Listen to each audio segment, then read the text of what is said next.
Hello student, कैसे हैं आप लोग। हमारे चैनल नेशनल एग्जाम्स में आप लोगों का स्वागत है। तो आज की वीडियो बहुत खास है, खासकर आरओ एआरओ स्टूडेंट के लिए। तो जो लोग इस एग्जाम के लिए सीरियस हैं तो वो बड़े ध्यान से इसे देखें। तो हम यहाँ एग्जाम का टारगेट क्या होना चाहिए, किस किस टॉपिक से कितने कितने क्वेश्चन आएंगे, यानी कि उम्मीद है, और जो पुराना एग्जाम पैटर्न था और अब के एग्जाम पैटर्न में क्या बदलाव है, इस पे चर्चा करेंगे। और इसके अलावा कौन कौन सी बुक्स आपको फॉलो करनी चाहिए जिससे आपका खर्चा भी कम हो और आप लोग अच्छे ज़्यादा से ज़्यादा यहाँ से आप लोगों को मटेरियल मिल सके। ठीक है, तो इन सब के बारे में हम चर्चा करेंगे। सबसे पहले तो जो लोग इस एग्जाम को लेकर सीरियस हैं तो वो अपने स्टडी रूम में जहां भी कहीं पढ़ रहे हो, या तो वो लाइब्रेरी में पढ़ रहे हो या कहीं भी, तो वहां लिख ले इसमें टारगेट आरओ एआरओ 2023 ये लिखें। और उसके नीचे एग्जाम डेट लिख ले। ये आयोग ने कैलेंडर जारी कर ही दिया है 17 दिसंबर। उसके नीचे प्रारंभिक परीक्षा तिथि डैश लगा के लिखे 17 दिसंबर, जिससे आपको वो आपकी नजरों के सामने रहे और डेली आप उसे देखते रहें, जिससे आप कंटिन्यू मोटिवेट रहें। क्योंकि बहुत सारे स्टूडेंट ऐसे हैं, ज्यादातर ऐसे हैं कि एक बार तो जोश के साथ तब तैयारी करते हैं जब विज्ञप्ति आती है, फिर थोड़े दिन बाद उनका जोश ठंडा हो जाता है। उसके बाद फिर जोश के साथ तब लगते हैं कि जब एडमिट कार्ड आता है, यानी कि 15-20 दिन पहले। फिर क्या होता है कि वो रात दिन करके लगते हैं एग्जाम तक, लेकिन तब तक उस लेवल की तैयारी नहीं हो पाती जो और लोग करते हैं। जो सीरियस स्टूडेंट होता है वो कंटिन्यू इसमें लगा रहता है और बहुत अच्छे लेवल से, और डेली एक दिन में कम से कम एक बार तो याद करता ही है कि इस तिथि को मेरा एग्जाम है, तो वो दिन काउंट करता है, उस हिसाब से चलता है। तो आपको ये सारी चीज लिख के लगा लेनी है। अब देखो, पहले क्या था 2016 वाले एग्जाम में कि उसमें 30 नंबर का मैथ और रीजनिंग था, बाकी इसमें 120 नंबर का ये थोड़े जीएस का पार्ट था। लेकिन अब क्या हुआ, इस बार एग्जाम पैटर्न बदल दिया है। जैसे ये साइट से देखा होगा या फिर यूट्यूब पे या कहीं भी, तो कंफर्म तो ये होगा विज्ञप्ति आने के बाद, ठीक है। लेकिन उसमें क्या है कि 50 नंबर का मैथ और रीजनिंग है, 100 नंबर की जीएस है। अगर 50 नंबर का मैथ और रीजनिंग है और 100 की जीएस है, और समय कितना है, 2 घंटे है। अगर 2 घंटे आप लोगों के पास है तो आपको स्पीड मेंटेन करनी पड़ेगी। मतलब आपको समय प्रबंधन यानी कि टाइम मैनेजमेंट बहुत अच्छी तरीके से करना होगा, तभी आपका अच्छा स्कोर बन पाएगा। तो इसीलिए आप जो इसमें अंदाजा लगाया गया है जो पिछले और पेपर को देखते हुए, कि इसमें जो मेरे हिसाब से जो कट ऑफ रहनी चाहिए आपके, कम से कम आप 100 नंबर तो लेकर ही आएंगे। आपका कोई भी कैटेगरी हो, आपका टारगेट कितना होना चाहिए कि मैं 100 लाऊंगा। हालांकि ये जनरल की 100 की पहुंचती है, इसके बाद ओबीसी एससी वो अपने हिसाब से इसमें 2-2 4-4 नंबर कम कर लेंगे। लेकिन ऐसा नहीं कि एससी एसटी वाले भी होंगे तो वो अपना टारगेट 90 बनाएंगे, वो 100 ही बना के रखें। कोशिश करना कि 100 प्लस उनके नंबर हो। अगर आपके 100 प्लस नंबर है, 105 110 के आसपास आप है, तो फिर 100% आप अपना मेंस की तैयारी करेंगे। तो इन्हीं सब चीजों को देखते हुए अगर इस लेवल पे पहुंचना, तो उससे पहले जानकारी होनी चाहिए कौन से सिलेबस के कौन से टॉपिक से कितने कितने क्वेश्चन आने की उम्मीद है। तो पिछले पेपर के हिसाब से देखते हैं आप। अगर इतने क्वेश्चन आने की उम्मीद है तो उसके लिए आपको बुक्स कौन कौन सी पढ़नी चाहिए, इन सब बातों पर ही यहाँ चर्चा करते हैं। ठीक है, सबसे पहले देख लेते हैं मैथ और रीजनिंग। ये मैंने पहले ही लिख दिया था यहाँ। मैथ और रीजनिंग मैंने बता दिया कि 50 नंबर का है मैथ और रीजनिंग। देखो अब देखो कंप्यूटर कितना रहेगा, ये मान लो कि साइंस और कंप्यूटर मेरे हिसाब से इसमें जो रह जाना चाहिए 15 नंबर, 15 से 16 नंबर के करीब रह जाना चाहिए। ठीक है, 5-6-7 नंबर का ये रहता है, कभी ये साइंस रहता है, कभी मतलब 10 नंबर का पहुंच जाता है कंप्यूटर। तो ये दोनों मान के चलो कि 15 नंबर का रह सकता है। अब आया है उत्तराखंड। इस एग्जाम में उम्मीद ये लगाई जा रही है कि इसमें जो उत्तराखंड आएगा, ठीक है, इसमें जो उत्तराखंड आएगा इस एग्जाम में, वो 30 नंबर के करीब रह जाना चाहिए। 25 से 30 के बीच रहेगा यहाँ। ठीक है, ये थोड़ा सा तो कितना रहेगा, 25 से 30 के बीच आपका उत्तराखंड रहना चाहिए। तो मैं 30 ही नंबर लिख रहा हूँ यहाँ कि 30 के करीब आपका उत्तराखंड रहना चाहिए। अब इसके बाद आता है करंट। करंट मेरे हिसाब से इसमें 10 नंबर का तो कम से कम रहना ही चाहिए। 10 नंबर का आपको करंट आ जाना चाहिए। अब आता है हिस्ट्री। हिस्ट्री का देखो जो क्वेश्चन है वो आगे पीछे होते रहते हैं। इसके 12 से 15 के करीब हम मान के चल रहे हैं कि इसमें जो हिस्ट्री के क्वेश्चन है वो रह जाने चाहिए 12 से 15 के बीच में। अब देखो मैं क्या कर रहा हूँ, 12 से 15 मान लो 15 क्वेश्चन यहाँ आए इसके, तो कहीं और 1-2 क्वेश्चन कम कर ले आप। ऐसा तो है नहीं कि आयोग पे आप मुकदमा कर दोगे, तो आगे पीछे कहीं भी हो सकता है। तो आप मान के चलो फिलहाल के यहाँ 12 क्वेश्चन हिस्ट्री से आपके आ जाएंगे। अब आया है पॉलिटी। पॉलिटी का मान के चलो कि आपके 10 क्वेश्चन रह जाने चाहिए। देखो ये तब के लिए है कि जब ये 100 नंबर की जीएस होगी, क्योंकि 50 का इधर निकल गया ऊपर। अगर ये 120 नंबर का होता तो फिर ये नंबर बढ़ जाते यहाँ। अब आता है ज्योग्राफी। अब देखो ज्योग्राफी का मतलब ज्योग्राफी नहीं होगा केवल, इसमें देखो आप क्या करोगे, इन्वायरमेंट भी आएगा इसी में ही, जनगणना भी आएगा, नगरीकरण भी आएगा, भारत का नगरीकरण, वैश्विक नगरीकरण, सारी चीज इसमें आएंगी, तब मिला के ज्योग्राफी बनेगा। तो ज्योग्राफी से मेरे हिसाब से जो क्वेश्चन बन जाने चाहिए सारे टोटल, तो मैं 15 लिख रहा हूँ। 15 को आप केवल ज्योग्राफी से मत मान लेना, जो प्योर ज्योग्राफी है वहां से क्वेश्चन 5 या 6 आएंगे या 7 आ सकते हैं बस। बाकी क्वेश्चन और आएंगे, जनगणना से आते हैं, जनगणना से आते हैं, जनजातियों से आते हैं, या फिर आर्थिक भूगोल से आते हैं क्वेश्चन, ठीक है। तो इसमें ये मत मान लेना कि इस ज्योग्राफी से ही आएंगे। अब आता है इकोनॉमिक्स। इकोनॉमिक्स से जो मेरे हिसाब से जो क्वेश्चन रह जाने चाहिए वो 8 के करीब रह जाने चाहिए क्वेश्चन, ठीक है, 8 के करीब।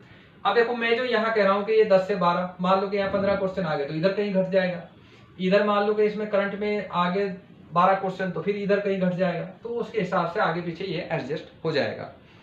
तो एक मोटा मोटा ये अंदाजा लगाया गया कि इतने के करीब इसमें क्या रह जाना चाहिए कि तुम्हारा ये क्वेश्चन आने चाहिए।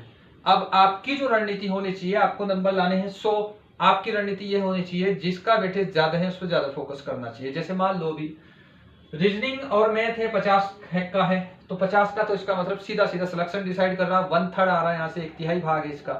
तो आपको आज से ही फुल फोकस इस पे कर देना चाहिए, मैथ और रीजनिंग पे।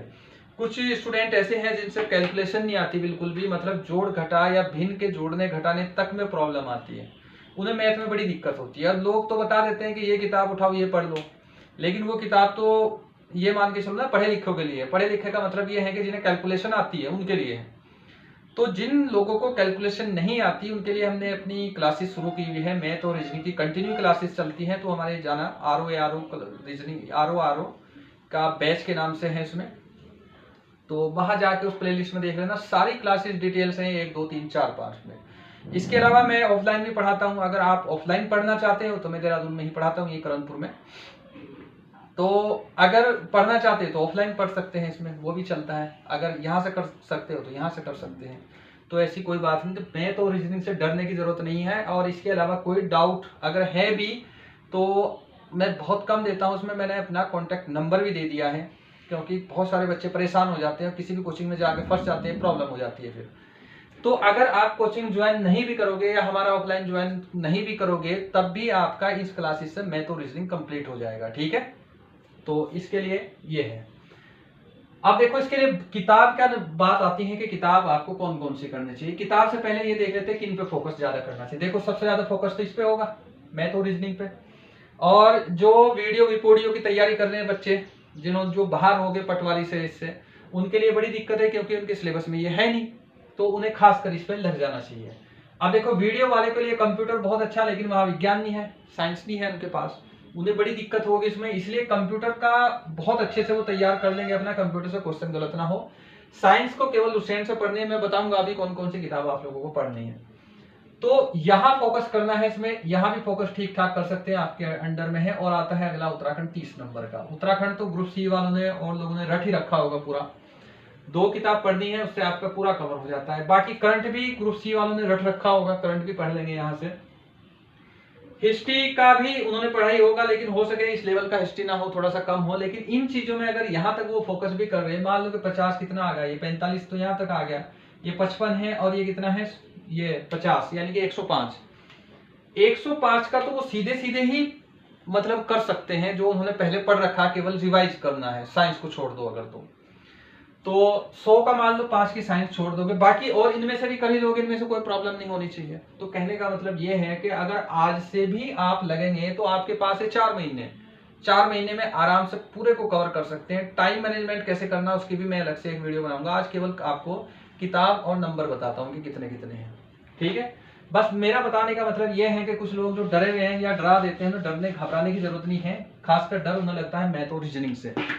अब देखो मैथ और रीजनिंग के लिए देखते हैं कि कौन कौन सी किताब आपको पढ़नी चाहिए। देखो मैंने बताई थी एक RS अग्रवाल, ये मैंने पिछली वीडियो में बताई थी जब मैं क्लास करा रहा था कि RS अग्रवाल कर लेना। तो कुछ बच्चों के कमेंट्स आए थे कि उन्हें ये टफ पढ़ रही है, उनके लिए ना ज्यादा पढ़ती है। तो देखो इसकी 2 किताब आती है, और प्रारंभिक गणित के नाम से आती है, ठीक है। एक तो लुसेंट की आती है, अरिहंत की भी आती है, और इसके बाद एक पीडी की भी आती है, प्रतियोगिता दर्पण की भी एक मैथ आता है, ठीक है। एक्मी का भी आता है। तो मेरे हिसाब से आप उसमें लुसेंट का ही प्रारंभिक गणित ले लोगे तो अच्छा रहेगा, और अरिहंत का लेना चाहो तो अरिहंत का ले लोगे। इसके अलावा किरण का लोगे तो उसका भी ले लोगे। कहने का मतलब ये है कि इनमें से किसी एक का ले लोगे। इनमें से जो सबसे अच्छा, अगर आपको बिल्कुल ये चाहिए तो दो ही है इसमें, एक तो लुसेंट का लेना है आपको, ठीक है। लुसेंट का क्या है इसका नाम, प्रारंभिक गणित। प्रारंभिक गणित ये सारे कहीं मिल जाएगी ये किताब, किसी भी किताब दुकान पर जाना वहां ये मिल जाएगी, प्रारंभिक गणित है यहाँ, ठीक है। ये RS अग्रवाल, दोनों में से कोई एक ले लेना। मैं दोनों इसलिए बता रहा हूं कि अगर आप ये दोनों लोगे तो इस पे भी और इस पे भी यूट्यूब में लोगों ने पूरा का पूरा डिटेल से चैप्टर वाइज समझाया हुआ है। आप यहां से लोगे, चैप्टर पढ़ोगे, नहीं समझ में आ रहा, यूट्यूब पे किसी का चैनल सब्सक्राइब करोगे, वहां से जाकर डिटेल से बिल्कुल पढ़ लोगे, क्वेश्चन समझ में आ जाएगा। तो इसलिए ही मैंने ये किताबें बताई थी, बाकी और भी है बहुत सारी। अब आता है रीजनिंग कौन सी करेंगे। रीजनिंग बहुत लोगों ने बहुत अलग अलग टाइप की बताई, तो आपको मेरे हिसाब से अरिहंत की अगर रीजनिंग की प्रैक्टिस कर लोगे तो आपका यहां से कवर हो जाएगा, क्योंकि यहाँ ये सिंपल पड़ेगा। बहुत सारे किरण की रीजनिंग बोलते हैं, किरण की भी कर सकते हैं, लेकिन वो थोड़ा ना SSC का लेवल पहुंच जाता है, बड़ा टफ पहुंच जाता है, तो वो इतना हाई लेवल हो जाएगा तो तुम्हें दिक्कत हो जाएगी। अगर इसके बाद टाइम बचा तो आप कर सकते हो, प्रैक्टिस है वो। अरिहंत की यहां से तुम मेरे हिसाब से रीजनिंग कर लोगे, और अगर ये कर लोगे तो मेरे हिसाब से तुम्हारा अच्छा हो जाना चाहिए। अब आता है विज्ञान और कंप्यूटर, इसके लिए कौन सी किताब पढ़े। देखो विज्ञान और कंप्यूटर में, विज्ञान के लिए तो मैं केवल लुसेंट बोलूंगा, जो लुसेंट आपके पास है जीके, लुसेंट जीके है, तो जितने जो सिंपल क्वेश्चन है वो यहां से कवर हो जाएंगे। जो क्वेश्चन अगर बहुत टफ हुआ तो फिर वो टफ अलग से रहेगा, उसके लिए बहुत ज्यादा किताब पढ़नी पड़ेगी, अलग से कोई मोटी किताब पढ़नी पड़ेगी। तो वो किताब के बजाय एक क्वेश्चन के लिए अगर आपको इतना कुछ करना पड़ रहा तो एक क्वेश्चन छोड़ ही दो, तो उसके लिए मत और कहीं ध्यान दो। तो अगर यहाँ से लुसेंट जीके पढ़ोगे तो यहाँ से हो जाएगा। एक लुसेंट आता है कंप्यूटर, ये पतली सी है, सबके पास ये होगी, और ग्रुप सी में सबने पढ़ी होगी, बिल्कुल पतली सी। तो वहां से देख लेंगे लुसेंट कंप्यूटर, वहां से आप लोगों का कवर हो जाएगा, ठीक है। तो ये तो हो गया ऊपर वाले का, और ये हो गया इसका कंप्यूटर का। अब देखते हैं उत्तराखंड के लिए। उत्तराखंड में आप लोगों ने, मुझे उम्मीद है ग्रुप सी में बहुत ज्यादा डेटा पढ़ दिया होगा, अलग अलग अजय रावत पढ़ दी होगी, बहुत सारी और किताबें पढ़ दी होगी, अलग अलग कोचिंग का पढ़ दिया होगा, लेकिन जो लोग नए हैं उनके लिए मैं बता रहा हूँ, और खासकर जिन लोगों ने पढ़ रखा है उनके लिए भी बता रहा हूँ कि 10 किताब पढ़ने के बजाय एक किताब 10 बार पढ़ लो, तो वहां से आपको ज्यादा फायदा होगा। तो मेरे हिसाब से ये जो 30 नंबर है परीक्षा वाणी में से कवर हो जाएंगे। इनमें से कोई ही एक आध क्वेश्चन बचेगा, नहीं तो सारे क्वेश्चन यहाँ से आपके कवर हो जाएंगे। अगर आपको लग रहा है इसके अलावा कुछ और साथ जोड़ना, तो दो में से कोई एक किताब जोड़ लेना, या तो वन लाइनर या परीक्षा वाणी आई है ऑब्जेक्टिव, उसे कर लेना, ठीक है। उसमें काफी क्वेश्चन अलग है, इससे अलग है उसमें, तो वन लाइनर कर लेना आप। मैं हिंदी में ही लिख रहा हूं, कोई भी एक वन लाइनर ले लेना, जैसे BS नेगी आती है, उत्कृष्ट वाली आती है, कोई भी ले लेना, या ऑब्जेक्टिव ले लेना परीक्षा वाणी की, दोनों में से कोई एक ले लेना, सारी मत लेना, इतना पैसा नहीं खर्च करोगे तुम, कम करोगे, ठीक है। तो ये इससे कवर तुम्हारी हो जाएगी। अब देखो डेली का तुम्हें क्या करना है, ये तो मैथ और रीजनिंग तो मान के चलो डेली करना ही करना है। जो लोग ग्रुप सी वाले हैं, ग्रुप सी वाले इस जो उत्तराखंड का पार्ट है उसे वो विज्ञप्ति आने के बाद शुरू करना, पहले मत करना, ठीक है। ग्रुप सी वाले खासकर मैथ और रीजनिंग और कंप्यूटर, ये साइंस का वाला पार्ट शुरू करना, क्योंकि उन्होंने नहीं पढ़ा है अभी। अब आता है करंट। करंट में आपको क्या करना चाहिए, देखो करंट के लिए मैं बता रहा हूं आपको, दो आप ले लेना, बहुत पतली पतली सी आती है। एक तो आती है स्पीडी, स्पीडी कर लेना, और ये लेनी है 6 मंथ वाली, और इसके साथ लगा लेना आप ग्रीन टर्न, ये आती है 1 ईयर वाली, तो 1 ईयर वाली ग्रीन टर्न जरूर लगा लेना इसमें, तो तब ये आप लोगों का कवर हो जाएगा। इसमें बहुत ज्यादा करने की जरूरत नहीं है। तो यहाँ से, और डेली का अखबार जरूर पढ़ते रहना, क्योंकि वहां से क्वेश्चन काफी करेंगे। देखो करंट के ना कुछ मेन टॉपिक है वो वहां से हो जाएंगे, चंद्रयान है पक्का, पूरे चांस के वहां से क्वेश्चन आ सकता है, ठीक है। अब आता है हिस्ट्री का पार्ट, हिस्ट्री कैसे करनी है। देखो हिस्ट्री के लिए दो किताब आप कर सकते हो, एक तो आती है लुसेंट। अगर हिस्ट्री में लुसेंट तुम कवर कर दोगे तो आराम से यहाँ से तुम्हारे क्वेश्चन हो जाएंगे। और हिस्ट्री के देखो 3 पार्ट होते हैं, प्राचीन भारत, मध्यकालीन भारत, आधुनिक भारत। प्राचीन भारत में तो केवल ये सांस्कृतिक भाग का आता है वहां से जो क्वेश्चन, राजा महाराजाओं का इतिहास नहीं कभी भी आएगा वहां से, बहुत कम रेयर आता है। किसी एक राजा का, गुप्त वंश का, किसी का समुद्रगुप्त के का नाम पूछ लिया, वहां से आता है कल्चरल पार्ट, यानी कि सांस्कृतिक भाग आता है। तो आपको प्राचीन भारत में संस्कृति वाला भाग पढ़ना है, ठीक। और मध्यकालीन भारत में आता है आर्ट एंड कल्चर, यानी कि स्थापत्य कला आएगी इसमें, चित्रकला आएगी इसमें, प्रशासन कैसा कैसा था ये आएगा इसमें। तो किस टॉपिक से किस किस तरीके से पढ़ना है ये भी मैं आप लोगों को बताऊंगा, लेकिन जैसी विज्ञप्ति आएगी तब मैं बता दूंगा, क्योंकि अंदर कौन कौन से टॉपिक है, ठीक है। ऐसा नहीं करना कि आपको एक चीज बता दी और पूरी की पूरी एक सब्जेक्ट को तुम रट मारो। पूरा सब्जेक्ट नहीं है, सब्जेक्ट में कुछ कुछ कमियां हैं, मतलब ये टॉपिक छोड़ रखे हैं, वो कवर करना है, ठीक। अब देखो लुसेंट, हिस्ट्री का लुसेंट कर लोगे, और लुसेंट की देखो इसके अलावा आप इसमें घटना चक्र लगा लोगे मेरे हिसाब से तो अच्छा रहेगा, क्योंकि यहाँ से क्वेश्चन हर बार आते हैं और पूरा का पूरा कवर कर देता है। ये घटना चक्र अलग अलग सब्जेक्ट की भी आती है। आप इसमें ऐसा कर सकते हैं कि 2 प्राचीन और मध्यकालीन भारत छोड़ सकते हैं, आधुनिक भारत यहाँ से ले सकते हैं, क्योंकि आधुनिक भारत से ही सबसे ज्यादा क्वेश्चन आ रहे हैं आजकल, ठीक है। लगभग इसमें 12 के करीब आएंगे, 12 से ज्यादा, और 12 में भी आधे से ज्यादा 6 या 7 करीब आधुनिक भारत से ही आते हैं, ठीक है, वो यहाँ से कवर हो जाएंगे। अब आता है पॉलिटी। पॉलिटी के लिए मैं आपको कहूंगा कि एक परीक्षावाणी की किताब आती है पॉलिटी की। परीक्षावाणी ये नहीं, ये अलग परीक्षावाणी है उत्तराखंड की। परीक्षावाणी एक पब्लिकेशन है, ठीक है, उसकी किताबें हैं। तो ये परीक्षावाणी है, ये अगर ले लोगे तुम तो पूरी की पूरी पॉलिटी प्री और मेंस दोनों में काम आएगी वहां से। उसके बीच में एक बॉक्स बना हुआ रहता है, ठीक है, हर पेज पे एक बॉक्स बना देगा पूरे टॉपिक का।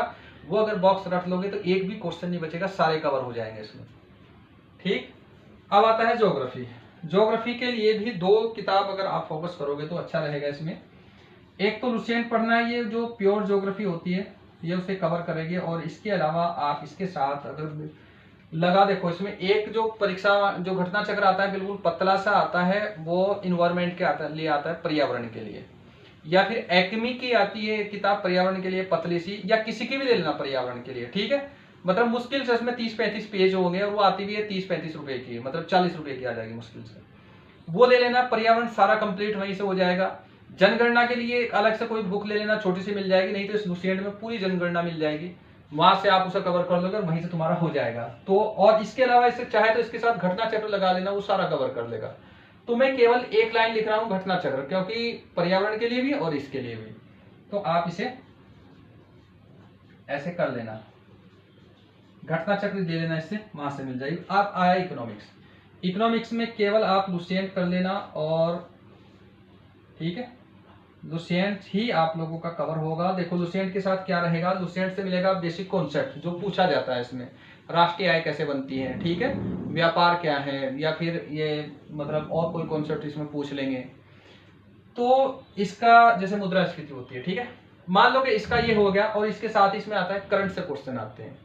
तो इसके साथ जो तुम जोड़ोगे करंट जोड़ोगे, करंट वही ऊपर वाली मैगजीन होगी जो मैंने 2 बताई है, ये वाली, यही दोनों यहाँ काम आनी है तुम्हारी। तो ये तो पूरा था आरओ एआरओ के लिए, और इसके नंबर मैंने तुम्हें बता दिए कि नंबर कितने कितने किस किस से आने की उम्मीद है। थोड़ा बहुत 1-2 नंबर इधर उधर हो सकते हैं, बाकी एवरेज यही रहता है। और ये मैंने तुम्हें किताब बताई है, ठीक है। अब देखो मैंने कई सारे यूट्यूब चैनल देखे थे, उसमें जैसे हिस्ट्री के लिए उन्होंने क्या किया कि RS शर्मा तुम प्राचीन भारत के लिए पढ़ो, ये इतनी मोटी किताब कोई बता दी आधुनिक भारत के लिए पढ़ो, उतनी मोटी किताब बता दी कोई मध्यकालीन भारत के लिए पढ़ो। अगर आप इतनी मोटी मोटी किताबें पढ़ोगे तो 4 महीने में कवर कैसे कर लोगे, नहीं कर पाओगे। तो वो किताबें तुम्हें लेनी या नहीं लेनी, उसके से पहले क्या करो कि क्वेश्चन पेपर देख लो पहला, पिछले क्वेश्चन पेपर किस लेवल का है, लगभग उसी लेवल का रहेगा क्वेश्चन, नंबर आगे पीछे हो सकते हैं, जैसे मैथ रीजनिंग पहले 30 का था 50 का हो जाएगा। तो आपको पेपर के हिसाब से लेना है, सिलेबस के और एग्जाम के पेपर के लेवल के हिसाब से लेना है। अगर इतनी मोटी किताब लोगे, वो तो IAS PCS में मेंस में लिखा जाता है उससे, या फिर वो सब तुम तब पढ़ो, तुम्हारे पास 1 साल है अभी के, चलो कोई नहीं, आराम से पढ़ते रहेंगे। आपको इतने सब्जेक्ट पूरे करने हैं, 4 महीने आपके पास है। 4 महीने बहुत ज्यादा समय नहीं है आप लोगों के पास, लेकिन क्योंकि इसमें कंपटीशन बहुत ज्यादा है। जितने एक तो ग्रुप सी वाले फेल है 2-2, 4-4 या 1-1 नंबर से जो फेल है वो सारे इसमें है। इसके अलावा और भी लोग इसमें लग रहे हैं, क्योंकि अच्छी जबरदस्त जॉब है, देहरादून में रहना है, सचिवालय में रहना है, पावरफुल जॉब है, यहाँ अच्छा ग्रेड पे है इसका, तो सारे लोग इसमें लगते हैं। तो आपको उन चीजों में नहीं उलझना है। कुछ वीडियो लोग इसलिए बना देते हैं कंपटीशन कम करने के लिए, लोग इधर उलझे रहे तो हम इधर निकल जाए। तो उस चीज़ों से बचना है थोड़ा सा। तो जो एग्ज़ाम का लेवल है या उसी के हिसाब से आपको तैयारी करना है, ठीक है। तो ये मैंने आप लोगों को समझाया है, इस तरीके से आप अगर करोगे तो उम्मीद है कि आपको सक्सेस जरूर मिलेगी। लेकिन जैसे कहा था कि इसके लिए आपका इरादा मजबूत होना बहुत ज़रूरी है, आपको कंटिन्यू मोटिवेट रहना बहुत ज़रूरी है। आज मैं एक मोटिवेशन वीडियो बनाता आप लोगों के लिए, लेकिन थोड़ा सा मुझे लगा कि पहले मैं इसे कर देता हूँ, तो इसी कारण से पहले ये बनाया था। और इसके साथ ही बहुत सारे बच्चे डर रहे थे कि मैथ की कैलकुलेशन नहीं आती या रीजनिंग की कैलकुलेशन नहीं आती, तो उसका मैंने बता ही दिया कि हमारी क्लासेस चल रही है, कंटिन्यू क्लासेस चल रही है, आप बस चैनल सब्सक्राइब कर लेना। और कुछ बच्चों की शिकायत थी कि उनके पास वीडियो नहीं पहुंच रही। देखो, चैनल सब्सक्राइब करने के बाद नीचे बेल का नोटिफिकेशन आता है, ठीक है, उस पर क्लिक करना है, ऑल जहां लिखा हुआ होगा फिर उस पर क्लिक करना है, तो तब नोटिफिकेशन आएगा। नहीं तो क्या करते हैं कि ऐसे ही सब्सक्राइब किया छोड़ दिया, वो नोटिफिकेशन आता ही नहीं, तो फिर कहते हैं कि हमारी क्लास नहीं आ रही। क्लास तो कंटिन्यू आ रही है। हाँ, कभी कभी जैसे कल क्लास नहीं आई तो कहीं मैं थोड़ा बाहर चला जाता हूँ या कहीं पढ़ाने में बिजी हूँ, तो नहीं बन पाती उसमें, ठीक है। तो जैसे हमारी ऑफलाइन भी क्लासेस चलती हैं, तो जो लोग ऑफलाइन क्लासेस करना चाहते हैं तो वो जो नंबर दिया गया है इस वीडियो के डिस्क्रिप्शन में, वहाँ कॉल कर सकते हैं, तो ऑफलाइन कर सकते हैं। बाकी ये ऑनलाइन है तो ऑनलाइन तो चल ही रहा है, वो भी रहेगा। और बाकी कोशिश करेंगे कुछ टॉपिक्स जो आपको किताबों में नहीं मिलते, तो नॉर्मली आप मार्केट में नहीं मिलते, ढूंढ के हम नोट्स बना के उन्हें डाल देते हैं, वीडियो को समझा देते हैं, ठीक है। और इसके अलावा अगर कोई भी डाउट हो तो कमेंट कर सकते हैं या फिर कॉल कर सकते हैं। और आपको बस होपलेस नहीं होना है। जैसे मैंने बहुत पहले भी बताया था, जब वीडियो का रिजल्ट आया था लोग घबरा गए थे कि ऐसा नहीं कि एक एग्जाम हुआ तो आगे कोई जिंदगी में एग्जाम नहीं होगा। एग्जाम आगे बहुत, कल फिर एक विज्ञप्ति आ जाएगी राजस्व निरीक्षक वाली, अधिशासी अधिकारी वाली, तो कल फिर एक विज्ञप्ति रहेगी। तो आपको तो लगे रहना है ना, आपको कर्मशील होना चाहिए। आपके कर्म अच्छे होंगे, आपका कर्म सफलता के लेवल तक पहुंच जाएगा तो आप 100% सक्सेस हो जाओगे। और देखो, कोई भी चीज होगी अगर वो ज्यादा मेहनत से मिल रही तो उसकी कदर ज्यादा होगी, तब तुम उस पोस्ट की कदर ज्यादा करोगे। अगर कम मेहनत से मिल रही तो फिर वही प्रॉब्लम रहेगी, ठीक है। तो आप लगे रहें, कोई भी दिक्कत हो कोई डाउट हो कमेंट करना, ठीक है। चलिए मिलते हैं नेक्स्ट वीडियो में।